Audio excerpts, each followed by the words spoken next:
Hello everyone, कैसे हो आप सब। एक बार पुनः स्वागत है आप सभी का हमारे अपने YouTube channel Shiv coaching classes पर। उम्मीद करते हैं दोस्तों आप सभी बेहतर होंगे और आप सभी की पढ़ाई भी अच्छे ढंग से चल रही होगी। दोस्तों आज की इस वीडियो में हम देखेंगे पुष्पीय पादपों में लैंगिक जनन, जो हमारा चैप्टर 2 चल रहा है।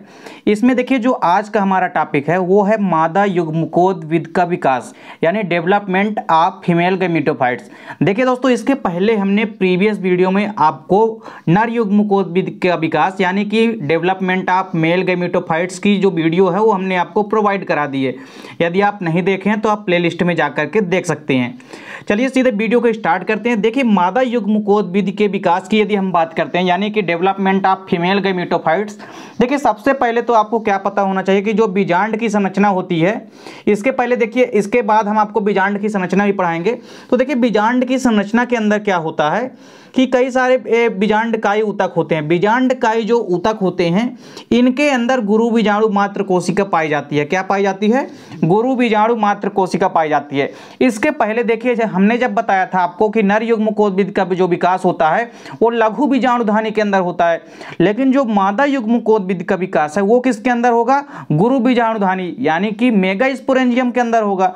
तो मेगास्पोरेंजियम जो होती है यानी कि गुरु बीजाणुधानी के अंदर ही क्या बनते हैं? गुरु बीजाणु बनते हैं। तो देखिए जो बीजांड की संरचना होती है उसके अंदर ही बीजांडकायी ऊतक पाए जाते हैं जिनमें ही गुरु बीजाणु मात्र कोशिका पाई जाती है। देखिए बेसिकली ये जो गुरु बीजाणु मात्र कोशिका होती है इसमें क्या होता है कि अर्धसूत्री विभाजन होता है, यानी इसमें मियोसिस डिवीजन होता है। अब चूंकि आप लोगों को पता ही होगा कि जो मियोसिस डिवीजन होता है यानी जो अर्धसूत्री विभाजन होता है वह एक असमान प्रकार का विभाजन होता है, यानी उसमें समान प्रकार से कोशिका विभाजित नहीं होगी। मतलब जैसे समसूत्री विभाजन में क्या होता है कि कोशिका जो होती है वो समान प्रकार से विभाजित होती है। यानी यहाँ पे यदि हम समझें तो जैसे मान लीजिए हमारे पास यदि कोई समसूत्री कोशिका है, यानी कोई यदि माइटोसिस हो रहा है, मान लीजिए यदि किसी भी सेल में माइटोसिस हो रहा है तो माइटोसिस के परिणाम स्वरूप क्या होता है, मान लीजिए एक सेल है तो उस एक सेल से कितनी सेल बनेगी? एक सेल से दो सेल बनेगी, 2 से 4 बनेगी, 4 से 8, 8 से 16 और 16 से 32 बनेगी। तो इस प्रकार से यदि किसी भी माइटोसिस या समसूत्री विभाजन की यदि हम बात करते हैं तो समान प्रकार से विभाजन होता है, लेकिन यहाँ पे क्या होगा? अर्धसूत्री विभाजन होगा, यानी यहाँ पे क्या होगा? मियोसिस होगा। तो मियोसिस यदि हो रहा है कहीं पर तो उसमें असमान प्रकार का विभाजन होता है, यानी एक कोशिका से क्या बनेगी? 4 कोशिका बनेगी। तो यानी यहाँ पे समान प्रकार का विभाजन बिल्कुल भी नहीं होता है। समसूत्री विभाजन में समान प्रकार का विभाजन होता है, वहीं अर्धसूत्री विभाजन में असमान प्रकार का विभाजन होता है। तो देखिए यहाँ पे क्या होगा कि ये जो गुरु बीजाणु मात्र कोशिका है ये किसके अंदर है? गुरु बीजाणुधानी के अंदर है। तो गुरु बीजाणुधानी के अंदर जो गुरु बीजाणु मात्र कोशिका है इसमें क्या होगा? अर्धसूत्री विभाजन होगा। अब अर्धसूत्री विभाजन के परिणाम स्वरूप 4 सेल बनेगी, 1 2 3 4, टोटल 4 प्रकार की कोशिकाएं बनती है। अब देखिए इन 4 कोशिकाओं में से 1 2 3 4 कोशिकाओं में से केवल एक ही सेल जो है क्रियाशील होती है, मतलब एक्टिव होती है, और बाकी जो 1 2 3 ये तीनों की तीनों जो सेल है ये क्या हो जाती है? नष्ट हो जाती है। यानी बनने के बाद ये जो तीनों सेल या कोशिका होती है ये क्या हो जाती है? नष्ट हो जाती है, और केवल एक ही क्रियात्मक गुरु बीजाणु बनता है। तो इस क्रियात्मक गुरु बीजाणु को हम कह सकते हैं कि आगे चल के यही क्रियात्मक गुरु बीजाणु क्या करता है? यह मादा युग्मकोद्भिद का निर्माण करता है। तो मुख्य रूप से यह जो क्रियात्मक गुरु बीजाणु बनता है यही क्या होता है? क्रियात्मक होता है या एक्टिव होता है। अब देखिए चूंकि यहाँ पे एक चीज और ध्यान देना है कि यदि एक क्रियात्मक गुरु बीजाणु से भ्रूण कोश के निर्माण की जो प्रक्रिया होती है उसको हम एक बीजाणु भ्रूण कोश परिवर्धन कहते हैं। देखिए यदि इस क्रियात्मक गुरु बीजाणु से भ्रूण कोश यानी कि मादा युग्मकोद्भिद का निर्माण होता है तो इस प्रोसेस को हम क्या कहते हैं? एक बीजाणु भ्रूण कोश परिवर्धन कहते हैं, या इसको हम पॉलीगोनम प्रकार का भ्रूण कोश परिवर्धन कहते हैं।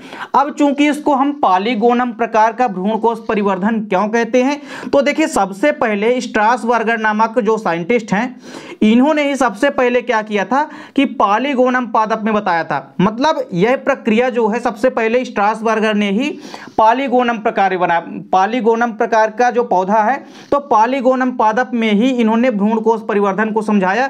इसलिए इस प्रकार के भ्रूणकोश परिवर्धन को हम पॉलीगोनम प्रकार का भ्रूणकोश परिवर्धन भी कहते हैं।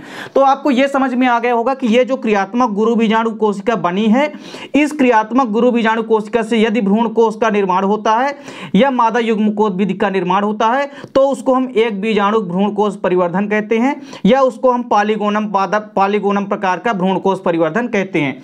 क्यों कहते हैं ये भी आपको समझ में आ गया होगा, क्योंकि सबसे पहले स्ट्रासबर्गर ने पॉलीगोनम पादप में ही इसके बारे में बताया था। अब यहां पे आपको देखना है कि जो क्रियात्मक गुरु बीजाणु होता है, इस क्रियात्मक गुरु बीजाणु को ही भ्रूणकोश या मादा युग्मकोद्भिद के निर्माण के लिए प्रथम कोशिका माना जाता है।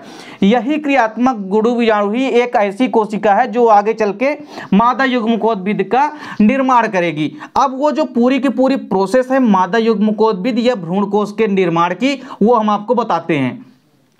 तो यहां पे आपको समझना है कि जो मादा युग्मकोद्भिद या भ्रूणकोश का निर्माण है, यानी डेवलपमेंट ऑफ फीमेल गैमेटोफाइट्स, देखिए जो क्रियात्मक गुरु बीजाणु है, इस क्रियात्मक गुरु बीजाणु में समसूत्री विभाजन होते हैं।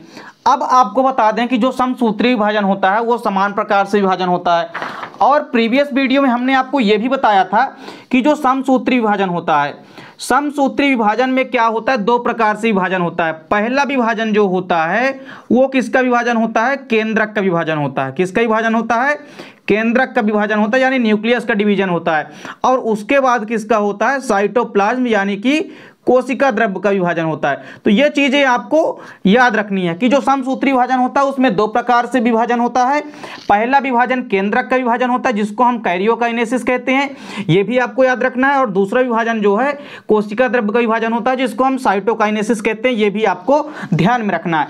अब इस पूरी की पूरी प्रक्रिया में जो समसूत्री विभाजन यानी कि जो माइटोसिस डिवीजन होगा, तो ये पूरी की पूरी प्रक्रिया में जो समसूत्री विभाजन होगा वो कितनी बार होगा, टोटल 3 बार होगा। कितनी बार होगा, 3 बार। यानी इस पूरी प्रक्रिया में 3 बार जो है समसूत्री विभाजन यानी माइटोसिस डिवीजन होगा। तो देखिए यहां पर हमारे पास जो क्रियात्मक गुरु बीजाणु है, इस क्रियात्मक गुरु बीजाणु के अंदर क्या है, खाली एक ही केंद्रक है। जैसे जैसे देखिए क्या होगा, इनमें समसूत्री विभाजन होता जाएगा, केंद्रकों का विभाजन जो है होता जाएगा। तो सबसे पहले क्या होता है, इसमें प्रथम समसूत्री विभाजन आपको याद रखना है। टोटल कितना समसूत्री विभाजन होगा, 3 बार। तो देखिए पहला समसूत्री विभाजन जब स्टार्ट होता है तो ये क्रियात्मक गुरु बीजाणु के अंदर ये जो केंद्रक है, तो एक केंद्रक से 2 केंद्रक बन जाते हैं। तो दूसरी संरचना में आपको यहां पे दिखाई दे रहा है कि 2 केंद्रक बन चुके हैं। एक केंद्रक जो है ऊपर की ओर है और दूसरा केंद्रक कहां है, नीचे की ओर है। यानी एक केंद्रक हमारा बीजांड द्वार सिरे पर है और दूसरा केंद्र हमारा निभाग या चलाजा के सिरे पर है।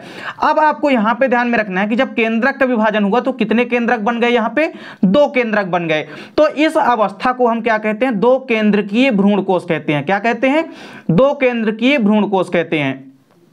अब इसमें दूसरा समसूत्री विभाजन होगा, तो दूसरे समसूत्री विभाजन में भी क्या होगा, केंद्रक का ही विभाजन होगा केवल। तो दो यहां पे केंद्रक थे तो इसमें फिर समसूत्री विभाजन होगा। तो 2 से अब कितने केंद्रक बन गए, 4 केंद्रक बन गए। यानी समसूत्री विभाजन में हमने पहले ही आपको बताया कि एक कोशिका से 2 कोशिका बनती है। तो यहां पे 2 केंद्रक हैं, तो 2 केंद्रक से कितनी केंद्रक बन गए, यहां पे 4 केंद्रक बन गए।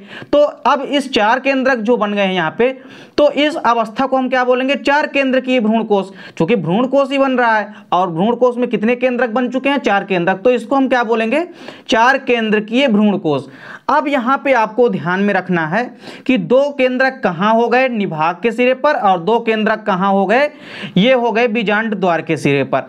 अब देखिए यहां पे भी अब क्या होगा, तीसरा समसूत्री विभाजन जो है वो स्टार्ट हो जाएगा। तो जब तीसरा समसूत्री विभाजन होगा तो तीसरे समसूत्री विभाजन में भी केंद्रक का ही विभाजन होगा खाली। तो केंद्रक का जब विभाजन हो जाएगा तो ये देखिए 4 केंद्रकीय भ्रूणकोश में केंद्रक 4 हैं, लेकिन जब यहां पे फिर से समसूत्री विभाजन हो जाएगा तो केंद्रक का विभाजन हो जाएगा। और 4 केंद्रकों से यहां पे कितने केंद्रक बन जाएंगे, इसके डबल यानी कि 8 केंद्रक बन जाएंगे। तो देखिए यहां पे 4 से अब 8 केंद्रक बन गए, और यहां पे 4 केंद्रक निभाग के सिरे पर हैं और 4 केंद्रक कहां हैं, बीजांड द्वार के सिरे पर हैं। अब आपको यहां पे देखना है कि अगले स्टेप में क्या होगा कि यहां पे ये जो 4 केंद्रक बन गए हैं, 4 केंद्रक ऊपर और 4 केंद्रक नीचे, यानी ये जो भ्रूणकोश है ये 8 केंद्रकीय अवस्था वाला बन चुका है। तो इसको हम 8 केंद्रकीय भ्रूणकोश भी कह सकते हैं। अब इसके अगले प्रोसेस में क्या होगा कि ये जो 8 के 8 केंद्रक हैं ये एक सिस्टमेटिक वे में स्थापित हो जाएंगे। यानी यहां पे चूंकि चलाजा के सिरे पर यानी निभाग के सिरे पर 4 केंद्रक थे, तो यहाँ पे 3 केंद्रक ऊपर की ओर आ जाएंगे, बीच में 2 केंद्रक आ जाते हैं और नीचे की ओर भी 3 केंद्रक आ जाते हैं। अब जैसा कि हमने आपको पहले ही बताया कि समसूत्री विभाजन में 2 प्रकार से विभाजन होता है। पहले तो केंद्रक का विभाजन होता है और उसके बाद फिर किसका विभाजन होता है, कोशिका द्रव्य का विभाजन होता है, यानी साइटोप्लाज्म का डिवीजन होता है, जिसको हम साइटोकाइनेसिस कहते हैं। तो कोशिका द्रव्य का जब विभाजन हो जाएगा यहाँ पे, तो भित्ति का निर्माण भी होने लगेगा, जिससे इन केंद्रकों के ऊपर कोशिकाएं भी बनने लगेगी। तो यहाँ पे क्या होगा कि अब देखना है कि जब कोशिका द्रव्य का विभाजन हो जाता है तो यहाँ पे भित्ति का निर्माण यानी वाल का फॉर्मेशन जो है होने लगता है। तो यहाँ पे मुख्य रूप से जब भित्ति का निर्माण होने लगेगा तो देखिए ये जो 8 के 8 केंद्रक हैं, इन तीनों केंद्रकों के ऊपर भित्ति निर्माण हो जाने से 3 कोशिकाएं बन जाती है और बीच में 2 केंद्रक आ जाते हैं और नीचे की तरफ भी 3 कोशिकाएं बन जाती है। तो यहाँ पे आप देख सकते हैं कि जो ऊपर की तीनों कोशिकाएं होती है, इन कोशिकाओं को हम कहते हैं प्रतिमुखी कोशिकाएं। इनकी संख्या कितनी होती है, तो 3 होती है। प्रतिमुखी कोशिकाओं को यदि आपको इंग्लिश में समझना है तो इसको हम एंटीपोडल सेल कहते हैं। वहीं जो बीच में दोनों केंद्रक हैं, इन दोनों केंद्रकों को हम क्या कहते हैं, ध्रुव केंद्रक कहते हैं, या हम इनको द्वितीयक केंद्रक भी कह सकते हैं। और ये जो बीच वाली पूरी की पूरी जो बड़ी सेल है, इसको हम कहते हैं केंद्रीय सेल, यानी कि सेंट्रल सेल कह सकते हैं। इसको हम केंद्रीय कोशिका या सेंट्रल सेल कह सकते हैं। नीचे की ओर आपको 3 कोशिकाएं दिखाई दे रही, तो ये जो बड़ी वाली कोशिका है इसको हम बोलते हैं अंड कोशिका, या इंग्लिश में इसको हम क्या बोलेंगे, एग सेल बोलेंगे। इसकी संख्या कितनी होती है, 1 ही होती है और बेसिकली मादा युग्मक जो है यही होती है, कौन, अंड कोशिका। अब देखिए यहाँ पे जो अंड कोशिका यानी कि जो एक सेल के किनारे 2 कोशिकाएं हैं, इनको हम बोलते हैं सहायक कोशिकाएं, या इनको हम सहायक कोशिकाएं भी कह सकते हैं। अब देखिए ये जो अंड कोशिका होती है और ये जो सहायक कोशिका होती है, यानी यहाँ पे जो सिनरगेट सेल होती है और जो एक सेल होती है, इनको हम आपस में मिलाकर क्या कहते हैं, अंड समुच्चय कहते हैं। यानी आपस में इनको हम मिलाकर के क्या कहते हैं, एग आपरेटस कहते हैं, यानी कि अंड समुच्चय कहते हैं। तो इस प्रकार से यदि हम यहाँ पे गिने तो देखिए एक क्वेश्चन हमेशा पूछा जाता है कि जो एक परिपक्व भ्रूणकोश या मादा युग्मकोद्भिद होता है तो उसमें कितने केंद्रक होते हैं और कितनी कोशिकाएं होती है। तो ये चीजें आपको ध्यान में रखनी है। देखिए जो एक परिपक्व मादा युग्मकोद्भिद या भ्रूणकोश होता है उसमें 7 कोशिकाएं होती है और 8 केंद्रक होते हैं। यहाँ पे आप गिन भी सकते हैं 1 2 3, और ये जो बड़ी वाली सेल है ये है 4 चौथी सेल, और 5 6 7, तो टोटल सेल की संख्या कितनी हो गई, नंबर ऑफ सेल कितने हो गए, 7।